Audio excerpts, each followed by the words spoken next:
네, 감사합니다.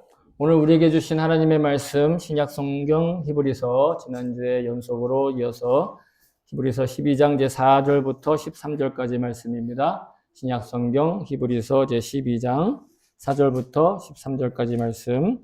제가 가진 성경에 신약 성경 약 423쪽 근처에 있습니다. 참고하시기 바라고. 찾으신 분들은 자리에서 자기의 성경을 들고 자리에서 일어서 주시기 바랍니다. 네. 자, 그러면 우리 세 번역으로 같이 한 목소리로 받들어 읽겠습니다. 시작. 여러분은 죄와 맞서서 싸우지만 아직 피를 흘리기까지 대항한 일은 없습니다. 또 여러분은 하나님께서 여러분을 향하여 자녀에게 말하듯이 하신 이 권면은 잊었습니다. 내 아들아, 주님의 징계를 가볍게 여기지 말고 그에게 꾸지람을 들을 때 낙심하지 말아라. 주님께서는 사랑하시는 사람을 징계하시고 받아들이는 아들마다 채찍질하신다. 징계를 받을 때 참아내십시오. 하나님께서는 자녀에게 대하시듯이 여러분에게 대하십니다. 아버지가 징계하지 않는 자녀가 어디 있겠습니까? 모든 자녀가 받은 징계를 여러분이 받지 않는다고 하면 여러분은 사생자이지 참 자녀가 아닙니다. 우리가 육신의 아버지도 훈육자로 모시고 공경하거든 하물며 영들의 아버지께 복종하고 살아야 한다는 것은 더욱더 당연한 일이 아니겠습니까? 육신의 아버지는 잠시 동안 자기들의 생각대로 우리를 징계하였지만 하나님께서는 우리를 자기의 거룩하심에 참여하게 하시려고 우리에게 유익이 되도록 징계하십니다. 무릇 징계는 어떤 것이든지 그 당시에는 즐거움이 아니라 괴로움으로 여겨지지만 나중에는 이것으로 훈련받은 사람들에게 정의의 평화로운 열매를 맺게 합니다. 그러므로 여러분은 나른한 손과 힘 빠진 무릎을 일으켜 세우고 똑바로 걸으십시오. 그래서 절름거리는 다리로 하여금 삐지 않게 하고 오히려 낫게 하십시오. 아멘. 주의 말씀입니다. 모두 자리에 앉아주시기 바랍니다.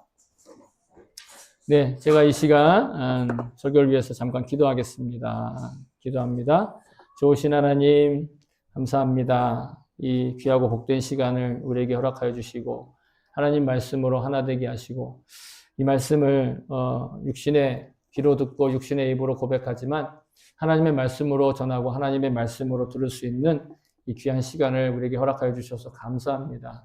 우리 한 사람 한 사람이 모두 다 온전한 귀가 열려서 하나님의 음성을 들을 수 있게 도와주시고 또 성령이 우리에게 친히 능력을 입혀주시고 채워주셔서 우리의 입으로 주의 말씀을 고백할 때마다 하나님 영의 놀라운 역사가 우리 삶에 조금씩 그 능력을 행사하시고 그 능력을 보여주시는 그 시간이 바로 이 시작이 바로 오늘 이 시간 되기를 원합니다. 주님 친 역사하시고 간증 틈타지 않게 도와주시고 무엇보다 우리의 마음이 활짝 주님께 열려지게 도와주시옵소서. 참 기쁨으로 우리에게 채워주시옵소서. 감사드리며 예수님의 이름으로 기도합니다. 아멘. 할렐루야. 아멘. 주의 이름을 찬송합니다. 네, 우리가 지난 주일엔 예수님의 우리 구세주 예수님을 우리가 바라보는 시선으로 사는 그런 일상에 대해서 주님이 가르쳐 주신 말씀을 배웠습니다. 우리가 사는 이 시대의 상식 그리고 이 시대 정신의 가치관이 우리를 보게 하는 건 비교해서 보면 비좁은 시선이라는 것입니다. 왜냐하면 주님께서 우리에게 보여주시는 영생의 시선이 훨씬 더 넓고 크고 광활하기 때문인 것이죠. 그리고 우리가 주님을 바라보는 것뿐만 아니라 주님이 우리를 은혜와 사랑의 시선으로 바라보고 주목하고 계신다는 걸 기억하면서 잊지 않고 자기의 행동과 태도와 말하는 것, 이 자체가 이미 우리가 승리를 얻은 삶이라는 것을 성경이 우리에게 가르쳐 주셨습니다. 비록 우리가 우리의 현실이 녹록치 않고 만만하지 않고 또 육신적이고 세속적인 그런 가치관으로 우리의 삶에 둘러싸여 있다 할지라도 우리 안에 현실적인 문제들을 발견했을 때라도 눈을 들어 문제가 아닌 가로막혀 있는 산이 아닌 그 산을 지으시고 그 산 위에 펼쳐져 있는 하늘을 지으신 하늘에 계신 그 주님을 바라보며 늘 승리하는 풍성한 열매가 맺는 삶을 살기를 정말 바라고 또한 바랍니다. 자, 오늘 이어지는 본문에서는 이렇게 주님을 바라보고 이렇게 주님께서 원하시는 거룩한 삶, 의로운 삶, 바른 삶을 살려고 할 때 반드시 우리에게 맞닥뜨리게 되는 일들이 있어요. 그게 바로 우리의 실질적인 삶에 벌어지는 곤란한 일들, 시련들, 또 괴로움들과 또 고통들, 이런 일들이 반드시 있게 마련인데 이런 것들을 마주하고 맞닥뜨릴 때 어떻게 대응할 수 있는가, 어떻게 그것들을 대처할 수 있는가에 대한 주님의 명확한 가르침이 오늘 말씀에 기록되어 있습니다. 대체로 사람들은 시련을 당한다 혹은 이 고통을 당한다 이런 것들을 반가워할 사람들은 없습니다. 기쁘게 받을 사람은 없어요. 하지만 놀랍게도 인생이라는 것 자체가 고난과 고통과 시련이다, 그런 것들을 동반한다 하는 데는 또 대체로 동의를 합니다. 그죠? 그런 것들을 잘 모르는 건 그냥 철없는 아이일 때뿐이죠. 뿐만 아니라 소위 이 역사가 오래된 고등 종교들이라고 하는 많은 종교들도 삶의 근원적인 문제가 바로 고난과 괴로움이다, 이렇게 얘기를 합니다. 특별히 우리가 어렸을 때부터 우리의 뭐라 그럴까요? 생각에 이 어떤 배경이 되고 있는 불교 문화권에 있는 사람들은 다 그렇게 생각해요. 삶이란 그 자체가 고통이다라는 거예요. 근데 기독교의 교리도 거기에서 크게 다르지 않는 것 같아요.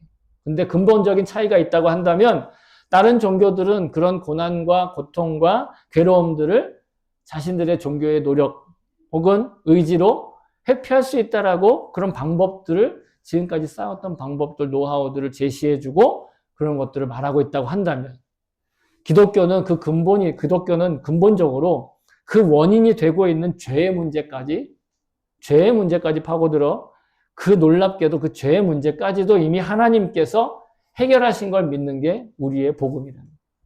다른 종교들은 어떻게 하면 고난에서 벗어날 수 있고 어떻게 하면 고통에서 견딜 수 있고 어떻게 하면 그것을 잘 헤쳐나갈 수 있고 마무리할 수 있는지를 그런 노하우를 가르쳐 준다면, 그러니까 네가 한번 그렇게 하면 돼 라고 얘기한다면 기독교는 그것이 아니라 이미 그 고통과 고난의 그 근본에는 죄의 문제가 있고 그 죄의 문제를 하나님의 아들 예수 그리스도께서 완벽하게 해결하셨다고 하는 그런 전제를 가지고 그 약속을 믿는 것, 그게 우리의 복음이다라는 거예요. 그러니 일반적인 종교에 대해서 종교는 아편이다 이런 표현이 있잖아요.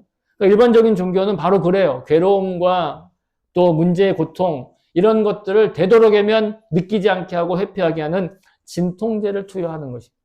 그러나 기독교의 복음의 진수는 그 질병의 원인을 제거하는 그 치료에 해당한다라고 할 것입니다. 그러니까 완전히 개념이 다른 거예요. 그러니 복음을 믿는 자에게는 그런 증거와 열매가 반드시 나타나게 되어 있고 반드시 그 죄의 문제가 해결되어 그 고난과 고통에 정말 지혜롭게 강건하게 대처할 수 있는 모습들이 나타나게 된다는 거예요. 그러나 다만 그것이 나타나기까지는 적절한 시간이 필요하고 또한 기다림이 필요하다는 거예요. 진통제는 기다릴 필요가 없어요. 그렇죠? 그러나 치료는 기다려야 된다는 거예요. 그래서 경우에 따라서는 진통제는 면역력을 생기게 해주지 않지만 백신이나 괴로운 치료를 위해서는 영적인 면역력을 갖추기 위해 우리 안에서의 다툼이 일어나기도 하고 갈등이 사용되기도 한다는 것이죠. 죄송합니다. 내면의 갈등과 다툼이 이용되기도 한다는 거예요. 그래서 디모데에게 바울이 이렇게 가르쳐 줍니다. 여러분 이번 주부터는 인용 구절을 함께 읽으려고 해요. 그래서 우리의 입을 좀 하나님의 말씀으로 채우려고 하는데, 자, 같이 한번 읽어볼까요? 디모데전서 6장 12절 시작. 믿음의 선한 싸움을 싸우라, 영생을 취하라, 이를 위하여 내가 부르심을 받았고 많은 증인 앞에서 선한 증언을 하였도다. 아멘. 믿음의 선한 싸움. 믿음의 싸움을 싸우라는 거예요. 일본어를 보세요. 립바나 다타카이라고 그랬어요. 신코노 다타카이인데 그건 립바나 다타카이라는 아주 멋들어진 싸움이라는 거예요. 선한 싸움. 여기서 믿음의 선한 싸움이라는 건 결국은 하나님의 뜻에 따라 싸우라는 거예요. 그러니까 나의 능력으로 아까 말했던 종교들 얘기처럼 나의 능력으로 어떻게 하면 회피하고 어떻게 하면 그것들을 잘 이렇게 보듬고 이런 것이 아니라 하나님의 뜻에 따라 싸워. 이 세상의 악한 일들에 대해서 절대 타협하지 않고 자기 자신을 지키는 것이 바로 하나님의 뜻에 따라 싸우는 거예요. 왜냐하면 바울이 이렇게 얘기했거든요. 같이 한번 읽어볼까요? 데살로니가전서 시작. 악은 어떤 모양이라도 버리라. 평강의 하나님이 친히 너희를 온전히 거룩하게 하시고 또 너희의 온 영과 혼과 몸이 우리 주 예수 그리스도께서 강림하실 때 흠없게 보존되기를 원하노라. 아멘. 나를 지키는 거예요. 나를 지켜나갈 수 있는 유일한 방법은 하나님의 뜻대로 싸우는 거예요. 근데 놀랍게 여러분, 데살로니가전서 5장 22절, 23절이잖아요. 이 앞에 데살로니가전서 5장 18절부터 21절까지가 뭐냐? 항상 기뻐하라, 쉬지 말고 기도하라, 범사에 감사하라. 이것이 그리스도 예수 안에 있는 너희를 향하신 하나님의 뜻이니라. 라는 구절 뒤에 이게 붙어 있어. 악은 어떤 모양이라도 버려라. 이게 하나님의 뜻이라. 하나님의 뜻대로 살면 악을 어떤 모양으로 버리려고 하다 보면 결국은 뭐가 생긴다는 거예요? 갈등이 생긴다는 거예요. 부딪힘이, 부대낌이 있다는 거예요. 악한 것에 대해 저항하고 대항하고 맞서는 것, 악한 것에 대해서 가까이 하시려고 하는 것, 가까이 하지 않으려고 하는 것, 이게 믿음의 선한 싸움이다라는 거예요. 그러면 그것이 곧 우리의 영적인 면역력을 생산해내고 그리고 이미 보혈로서 이미 완전히 내가 치료된 그런 육신과 영혼을 내가 잘 지킬 수 있는 그런 힘이 생겨난다라는 거예요. 이건 노하우가 아니라 방법이 아니라 여러분 우리 안에 힘이 채워진다라는 거예요. 그래서 오늘 본문에도 뭐라고 되어 있냐면 죄와 맞선다라는 표현이 있고 피를 흘리기까지 대항한다라는 표현이 있어요. 여기 피를 흘리기까지 대항한다라는 건 간단히 얘기하면 순교한다라는 얘기예요. 그러니까 이 말씀이 맞죠? 당신들은 피를 흘리기까지 그죠? 대항한 일이 없다. 왜? 피를 흘리기까지 대항했으면 이 글을 읽을 수가 없는 순교자가 되었으니까. 어쨌든 왜 순교를 안 해서 그러냐 책망하는 것이 아니라 지금 순교하기까지 혹은 내가 인생을 살기까지 우리는 뭐와 싸운다? 옆 친구와 싸우는 게 아니라 저기 우리 주차 잘못한 사람이랑 싸우는 게 아니라 이웃과 싸우는 것이 아니라 뭐와 싸운다? 악과 싸운다라는 죄와 싸운다라는 거예요. 그렇게 죄와 맞서서 피 흘리기까지 싸우려고 대항하며 싸우는 것, 대적하는 것, 이것이 바로 우리의 소명인 유일한 소명인 거룩한 삶을 살아가는 자의 건강한 그리고 강한 그런 모습, 평강의 모습이다라는 것이죠.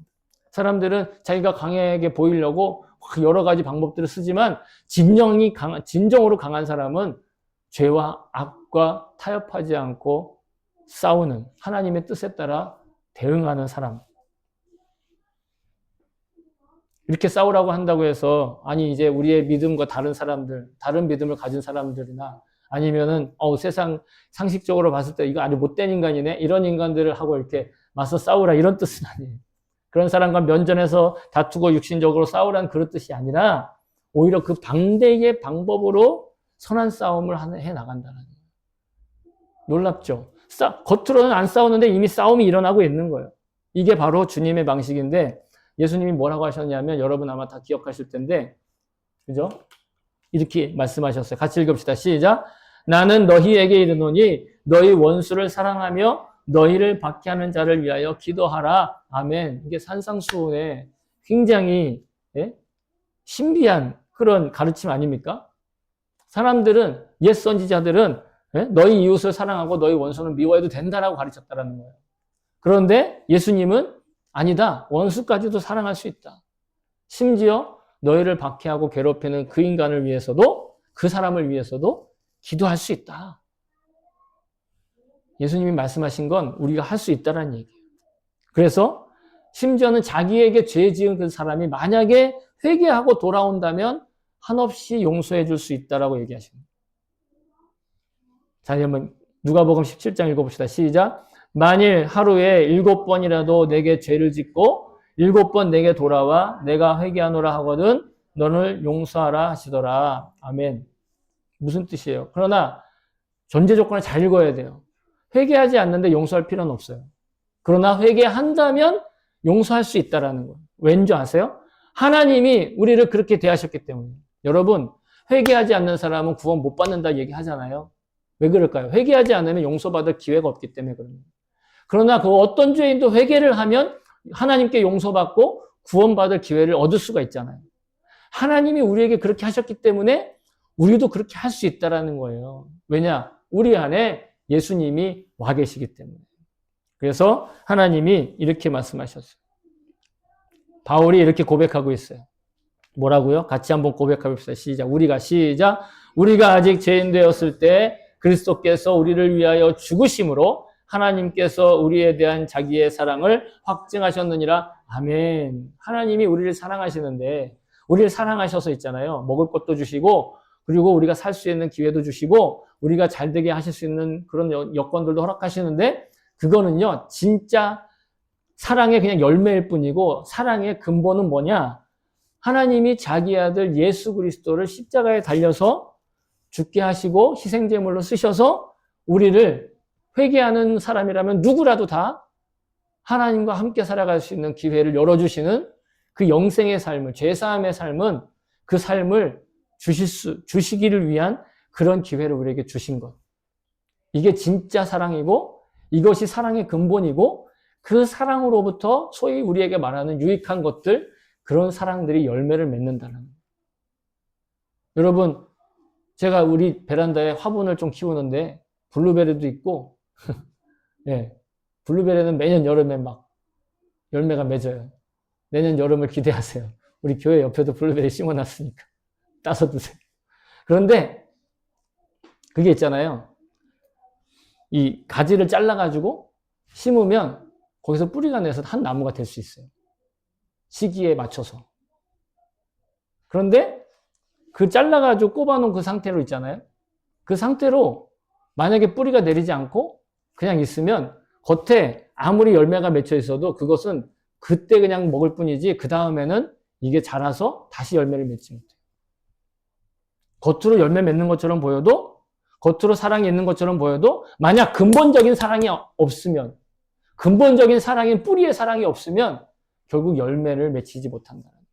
하나님의 사랑이 왜 우리가 하나님을 사랑하고 하나님이 우리를 사랑하셨다고 계속 성경이 이야기하느냐면 아니 하나님이 나한테 이것도 안 주고 저것도 안 줬는데 하나님 나를 맨날 괴롭히기만 하는데 하나님 나한테 막 이런 거 안 해주는데 근데 무슨 사랑이야? 이렇게 얘기했을지 모르지만 근본적인 사랑, 자기의 아들을 내어준 사랑이 있기 때문에 나머지 사랑도 열매 맺을 수 있다. 그 사랑이 없으면 안 된다는. 그러므로 우리가 믿는 복음은요. 이 땅의 고난과 고통을 잠시 잊게 해주는 그런 진통제가 아니에요. 복음은 우리의 진통제가 아니에요. 고통과 시련과 그리고 문제적인 그 모든 상황을 너끈히 이기고도 남을 힘을 채우시는 진정한 능력이고 영적인 면역력이 되는 게 그게 바로 복음이다. 성령의 능력은요. 걸림돌이 되는 그런 문제들을 디딤돌로 삼아 넘어가는 영적인 근육과 면역력을 부어주시는 것을 저는 믿습니다. 그런데 여러분, 우리가 그 능력을 누리기 위해서, 그 능력을 위해서 반드시 우리에게 필연적으로 따라오는 과정이 있는데, 오늘 본문은 그 과정을 우리말 성경은 징계라고 얘기하고 있어요. 그죠? 징계라는 말이 한 8번 나와요. 그냥 반복되고 있습니다. 근데 이게 징계라는 말이, 일본어 성경을 보면, 여러분 일본어 성경을 가지고 계신 분들, 일본어 성경은 단련하다. 그리고 기타이루, 연단하다. 네? 훈련하다. 이렇게 뭔가 이렇게 네? 트레이닝하는 그런 걸로 번역이 되어 있어요. 그래서 원어 성경은 뭐라고 했는가 살펴봤더니 이 단어를 파이데이아라고 하는 명사형과 파이듀오라고 하는 동사를 쓰고 있는데 이게 대체적으로 무슨 말이냐? 훈련하다 혹은 양육하다 아니면 뭔가 이렇게 비뚤어진 걸 바로잡고 교정하다 하는 걸로 많이 사용되고 있어요. 왜 일본 사람들은 일본 치과는 치열 교정 이런 거 많이 하잖아요. 그런 거 같은 거예요. 네. 그러니까 질서 있게 바로잡는 거.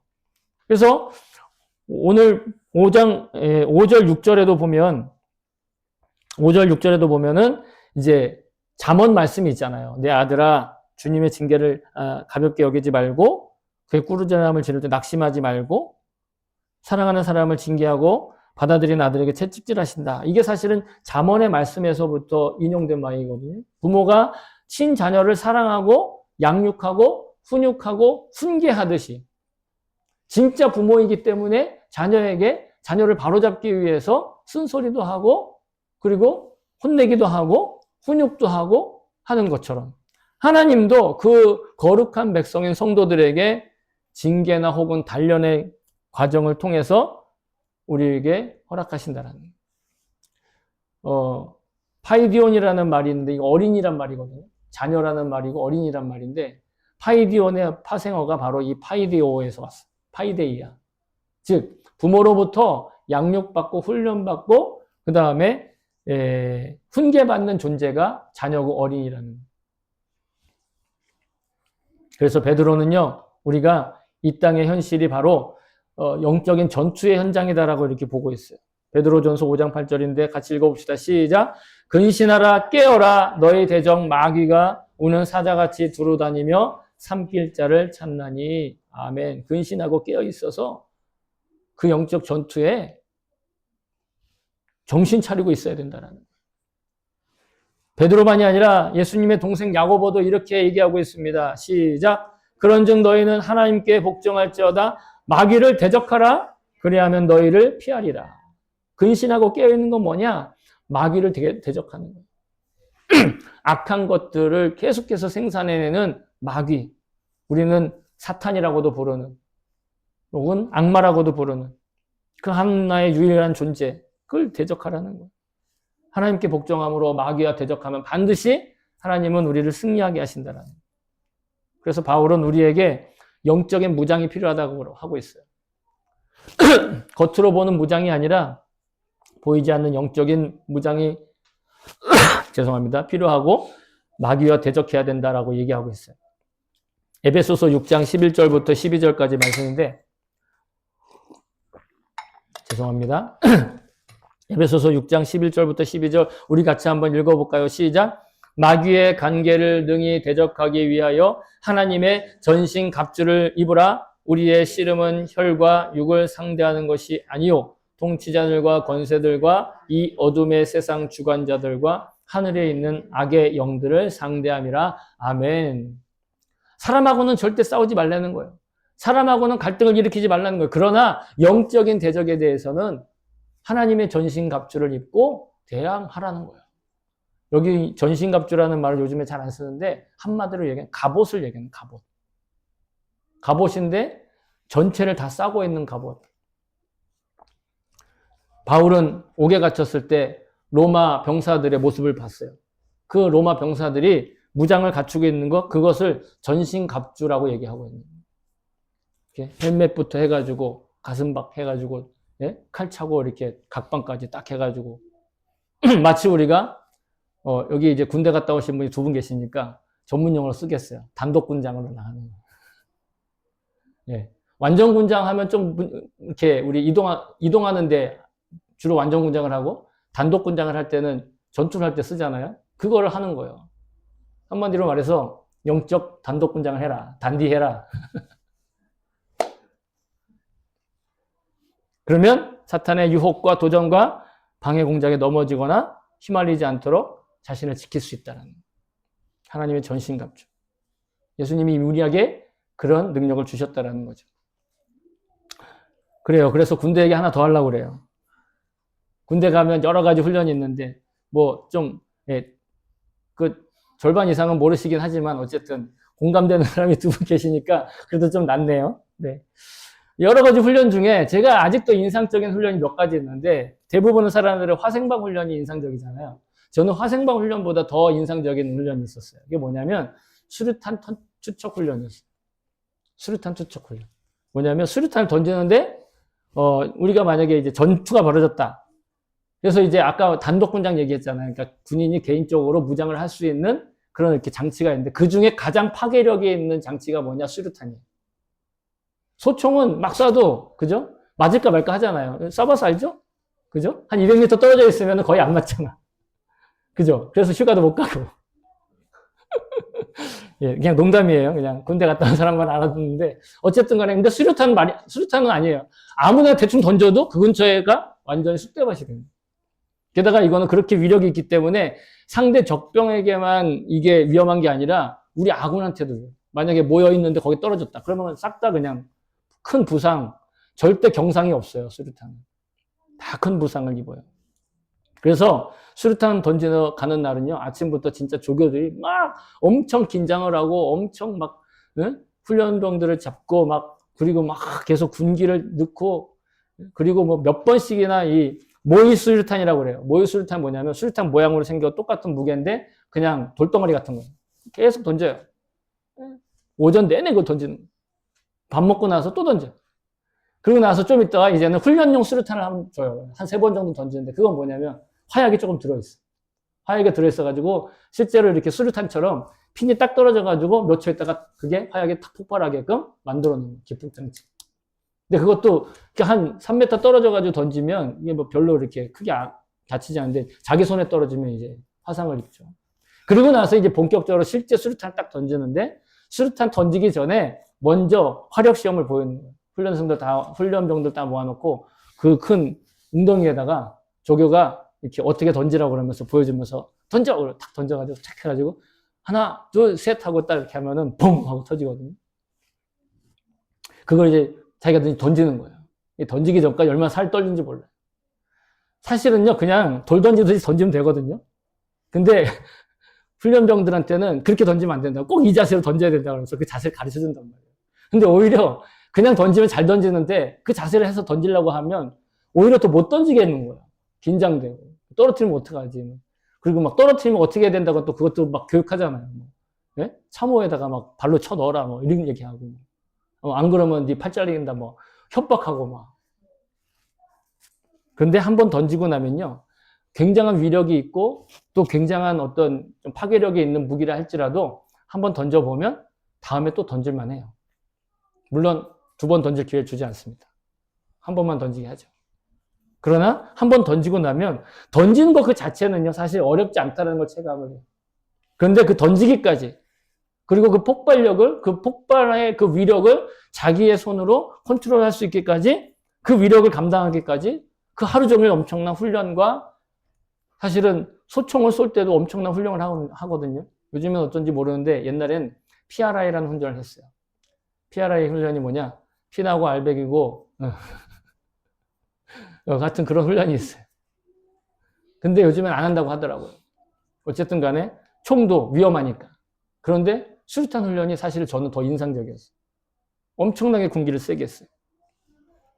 위력을 감당하기 위해 엄청난 훈련이 반드시 동반돼야 된다. 어떤 강연자가 자기의 경험담을 이렇게 얘기하는 걸 들었는데 그가 그 여름에 자기의 좀 몸매를 좀 자랑하기 위해서 해변에서 좀 몸매를 좀 자랑해야겠다 해가지고 철봄에 겨울 말에 마지막 그러니까 겨울 말이라고 합니까? 뭐라고 그러죠? 겨울이 끝날 쯤? 예. 그때쯤에 그 헬스클럽 피트니스 트레이닝에 이제 등록을 한 거예요. 그래가지고 운동을 이렇게 하는 경험을 얘기를 해주는데 근육을 열심히 만들어야 돼. 몸짱이 되기 위해서. 열심히 막 만들고 있는데 도무지 이게 바벨이 더 이상 안 올라간다는 거예요. 안 올라가가지고 힘들어하고 있는데 트레이너가 딱 오더니 회원님 그러지 마시고 제가 밑에 이렇게 살짝 들어줄 테니까 한번 더 해보시라고. 제가 도와드릴 테니까 해보시라고. 그러면서 바벨을 이게 자기가 들 수 있는 만큼 들었대요. 들고 나서 이제 못하겠다고 할 때 그 트레이너가 자 회원님 한 번만 더 한 번만 더 하고 한 번만 더 한 번만 더 해가지고 10번을 더 했다는 거잖아요. 그래서 자기가 그거를 도무지 할 수 없을 거라 생각했는데 10번을 더 줄 수 있다는 게 너무 신기했다는 거예요. 그리고 그 다음 말이 더 그 다음에 트레이너가 하는 말이 더 신기했대요. 회원님, 저는 회원님에게 이 바벨을 들어주지 않았습니다. 단지 회원님이 드실 수 있도록 그냥 밑에서 손만 대고 있었고 실제로는 회원님이 드신 겁니다. 그러니까 자기도 모르는 힘을 트레이너가 그냥 손을 대고 있는 것 때문에 자기의 힘을 끌어낼 수 있었다는 거예요. 자기 안에 그런 내재적인 힘이 있었다는 걸 몰랐다는 거예요. 그러나 자기가 그것을 견디고 그 훈련에 그 조교의 그 트레이너의 말을 들었을 때 10번 이상 더 들을 수 있었다는 거죠. 그래서 어떤 분이 그런 얘기를 했어요. 도무지 들 수 없을 그때의 견디고 근육이 터지는 그 경험을 견디어내면서 드러낸 그 개수만큼만 근육이 자라고 힘이 생겨난다. 자기가 들 수 있는 만큼만 들면 더 이상 근육은 자라지 않고 거기에 유지를 할 수 있고 그 힘도 거기에 머물지만 들지 못하는 그 부분들을 더 들었을 때 힘도 생기고 근육도 생겨난다. 여기 전문가가 있는데 괜히 제가 아는 척을 했는데 저도 들은 얘기라. 그렇다고 합니다. 어쨌든 간에 제가 말씀드리고자 하는 거는 뭐냐. 수류탄 훈련이든 이런 근육 트레이너 훈련이든 결국은 성경이 우리에게 말씀하시는 징계나 단련과 훈육이란 바로 우리의 그런 근육과 기력과 능력과 권능을 한층 더 강력하게 축적하고 누릴 수 있게 해주는 그런 수단으로 사용되는 것이 바로 징계며 연단이며 훈련이며 시련과 고난이다라는 거예요. 그래서 성경은 우리에게 이렇게 얘기합니다. 시편 119편 71편 71절에 우리 같이 한번 읽어봅시다. 시작. 고난당한 것이 내게 유익이라 이로 말미암아 내가 주의 율례들을 배우게 되었나이다. 아멘. 여러분 이 시편의 말씀은요. 되도록이면 다 외우지 못하더라도 짧은 구절이라도 내게 와서 닿는 구절이 있으면 꼭 여러분 입으로 고백해서 암송하면서 여러분 한번 다녀보세요. 그러면 놀라운 아까 그 트레이너가 난 도무지 할 수 없어 라고 이 바벨을 들고 있는 그 사람에게 손을 댔을 때 자기 안에 힘을 내어서 그 바벨을 들 수 있었던 것처럼 나에게도 내가 알지 못하는 힘이 영적인 능력이 나에게로부터 이렇게 터져 나오는 나에게로부터 그것들이 스며져 나오는 그런 경험들을 하게 된다는 겁니다. 오늘 본문의 11절이 이야기하듯이 물론 고난과 이 환난 그 자체는요. 사실 우리에게 항상 좋지는 않아요. 왜냐? 그 문제가 해결되지 않고 그 고통이 계속되고 있다면 그 사람은 결국 환경에 억눌리게 되고 좌절과 낙심으로 탄식하는 나날들이 계속 반복되게 될 거예요. 고난이라는 건 우리를 낙심하게 해요. 그러나 고난이 주님께서 우리를 연단하시고 훈련하시는 그런 과정의 고난이라고 한다면 반드시 우리는 큰 힘을 얻고 상급을 받게 된다는 걸 저는 믿습니다. 우리는 복음을 믿는데 오히려 복음으로 고난이 찾아왔다 한다면 여러분 우리는 진짜 내가 하나님의 자녀구나라는 걸 명확하게 증언하는 거예요. 내가 복음을 믿었는데 복음 믿은 것 때문에 고난이 찾아왔다. 그러면 우리는 하나님의 자녀인 거예요. 그러니 인생을 살면서도 나는 지금 영생을 살고 있는 거야. 지금 내 눈에는 일이 잘 안 되는 것처럼 보이고 내 눈에는 형통하지 않은 것처럼 보이고 내 눈에는 이게 뭐 정말 좋은 것일까라고 의문이 들어도 여러분 확신해도 돼요. 왜? 복음을 안 믿고 그랬으면 그 사람 세상 사람들이 말하는 것처럼 팔자소간일 수도 있고 자기의 인과응보일 수 있지만 우리가 복음을 믿었다면 우리가 정말 하나님을 믿고 예배하는 사람이라면 고난이 왔을 때 그 고난은 그냥 고난이 아니에요. 하나님의 자녀이기 때문에 누릴 수 있고 하나님의 자녀이기 때문에 하나님의 자녀인 걸 확신하게 해주시는 고난이다라는 거죠. 또한 우리가 복음을 믿기 때문에 연단과 징계가 있다면 여러분 반드시 우리는 거룩한 삶의 열매를 풍성하게 거두게 된다. 이건 말씀의 약속이에요. 우리 모두가 다 잘 알고 있지만 하나님은 당신의 백성들을 거룩하게 회복할 것이라고 명령하셨고 또한 약속하셨어요. 베드로전서 1장 16절입니다. 같이 읽어봅시다. 시작. 기록되었으되 내가 거룩하니 너희도 거룩할지어다 하셨느니라. 아멘. 하나님이 이렇게 얘기하셨다. 하나님 거룩하신 분이죠. 아멘. 하나님이 거룩하다는 건 다 동의하잖아요. 하나님을 안 믿는 사람도 하나님은 거룩하신 분이야 그러면 그래 그러지 아니야 하나님은 거룩하지 않아 이렇게 하는 사람 아무도 없어요. 그래서 그런 어떤 예화에 아주 우스갯소리 예화가 있잖아요. 예? 어떤 사람이 어떤 전도자의 얘기인데 지하철에서 전도하다가 막 이렇게 이렇게 무슨 얘기 하려고 그랬죠? 지옥에나 가라 그랬더니 그랬대요. 전도자가 막 그렇게 하는데 그 사람이 그랬더니 지옥도 없고 천국도 없고 아무것도 없고 뭐 죽으면 끝이야 딱 그랬더니 그럼 당신은 결국 지옥에 가시오 그랬더니 지옥에나 가라 그랬더니 나한테 막 욕했다고 화를 내더라는 거예요. 네? 지옥이 없다고 그러더니 지옥 가라고 그러니까 화를 내는 거예요. 이게 참 재밌죠? 인생이라는 게. 그러나 어쨌든 하나님은 거룩하시잖아요. 그런데 하나님을 믿는, 하나님을 따르는, 하나님께서 구원하신 자도 거룩하다라고 지금 약속하고 계시다. 그럼 우리도 당연히 거룩한 삶을 살 수 있다라는 거예요. 살아야만 축복이다라는 게 아니에요. 이미 우리는 그렇게 살 수 있다. 그건 기본값이다라는 거예요. 그리고 나서 우리에게 어떤 열매가 맺혀지는가. 그거는 사명의 영역에 들어가기 때문에 각자 다 다를 수밖에 없어요. 어떤 사람은 이런 열매, 어떤 사람은 저런 열매를 맺는. 배나무가 사과를 맺을 수 없고 블루베리가 살구를 맺을 수가 없어요. 그 나무는 그 열매를 맺는 거예요. 그러니 우리에게 있는 유일한 소명은 뭐냐? 그 열매를 어떤 열매가 됐든지 간에 제때에 맺는 것, 즉 그것이 바로 거룩한 삶을 사는 성도의 정체성을 지키는 것. 여러분, 이게 저와 여러분과 우리 모두 각 구원받은 자의 유일한 소명이라는 거예요. 소명. 하나님이 그 거룩한 삶을 위해서 우리에게 학교도 보내주시고 또 우리의 삶에 자리를 허락하여 주시고 또 사명지로 보내주시고 사람들과 만나게 해주시고 그 가정에 태어나게 하시는 거예요. 어떤 사명은 다 다른 사명이니까. 그러나 모든 사명에 공통적인 소명이 있다면 그건 거룩한 자의 삶을 지켜나가는, 그 정체성을 지켜나가는, 어떤 사명의 자리에서도 그 자리에서 거룩한 성도의 정체성을 지키기 위해 선택하는 것, 행동하는 것, 말하는 것, 그것이 우리의 소명이 된다는 것. 그러면 여러분, 그런 하나님을 믿고 사는 것, 그게 바로 행복이다라는, 그것이 곧 행복이다라는 거예요. 다른 세속적인 걸림돌이 있고 거리낄 것이 있고 걸려 넘어질 것이 있더라도 두려움이나 염려나 걱정과 낙심 이런 것들에 휘말리거나 매몰되지 않는 그런 담대함을, 그런 자유감, 그런 넉넉함이 지금 우리 안에 있다라는 것입니다. 하나님께서 우리에게 세상의 문제를 해결하려는 인상 찌푸리고 한숨 쉬고 투덜거려가며 남 탓하고 살면, 남 탓하지 않아도 얼마든지 살 수 있는 복음의 능력으로 우리에게 채워주셨다라는 거예요.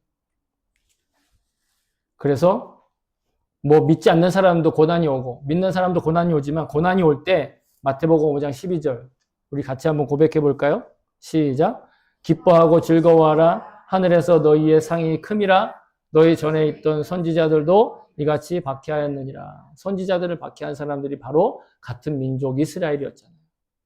그죠? 선지자들도 박해를 받았으니 우리가 만약 세상에 살면서 박해를 받는 것 같은 고통이 있고 고난이 있고 이해할 수 없고 납득할 수 없고 도무지 이게 왜 이런지 알 수 없는 그런 일들이 너무 많잖아요. 그렇지 않습니까? 내가 또 어떻게 해볼 도리가 없는 일들도 너무 많아요. 그게 어떻게 보면 세상으로부터의 박해 아닐까요? 복음으로 인해 박해받고 이해할 수 없는 시련과 환난과 고통을 맞닥뜨리게 되었을 때 우리가 가질 태도는 바로 기뻐하며 나의 마음을 지키는 거예요. 아유 재밌어 이렇게 하라는 거 아니에요. 기쁜 마음을 가지라는 거예요. 아 그렇구나. 나에게 이런 고통이 있고 나에게 이런 시련이 있고 나에게 이런 잘 안 되는 일이 있는 건 그게 이래서 그런 것이 아니라 나에게 하늘의 상급이 쌓여지고 있구나. 물론 원인을 알 수 있는 잘못된 일이 있을 수 있죠. 내가 뭔가 잘못 선택해서 잘못된 결과가 있을 수 있겠어요. 그죠? 그러나 그런 거 외에 그냥 느닷없이 찾아오는 고통이 있을 수 있잖아요. 욥의 고난이 욥이 그렇게 의롭게 살았는데 그냥 느닷없이 찾아왔잖아요. 광풍이 불고 태풍이 불고 적들이 찾아오고 막 강도가 들고 그럴 때 우리의 마음을 지킬 수 있어야 된다는 거예요. 그리고 우리의 마음을 지키는데 가장 강력한 무기는 뭐다? 말씀으로 우리의 입에 읊조리며 고백하는. 큰 소리로 막 이렇게 꼭 해야 하고 막 많은 사람들이 다 들을 수 있게 해도 하지 않아도 괜찮아요.